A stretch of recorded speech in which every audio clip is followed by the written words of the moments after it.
আসলে আমাদের লাভ স্টোরিটা একটু অন্যরকম। তখনকার যুগে তো হোয়াটসঅ্যাপ বা মেসেঞ্জার ওরকম কিছু ছিল না, ল্যান্ডলাইনে কথা বলা হতো, আর হঠাৎ হঠাৎ ফোনে, মোবাইল ফোনে।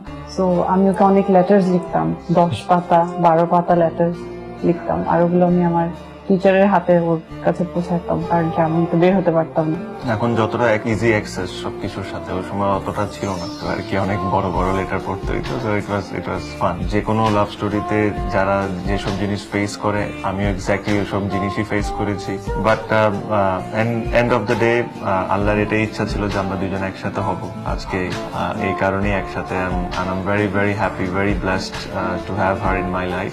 আর বিয়েটাও আমাদের একদিনের মাথায় মানে ডিসিশন নেওয়া হয়েছে। হ্যাঁ, মানে একটা সময় তো মনে হচ্ছিল যে এটা হবে না। সবসময় আমাকে আমার বন্ধুরা বলতো যে তুই ক্রিকেট খেল, ন্যাশনাল টিমে খেল, দেখবি যে সব ঠিকঠাক হয়ে যাবে। তো যখন ন্যাশনাল টিমে ঢুকলাম দেখলাম যে জিনিসটা আরো বেশি খারাপ হয়ে গেছে। So it was difficult, but এখন চিন্তা করলে এগুলো অনেক ভালোই লাগে। আর এই 10 বছরে পুরাপুরি ক্রেডিট ওর যায়, বিকজ ও যদি ওরকম সাপোর্ট আমাকে ওই সময় না দিত, it was impossible to have this relationship.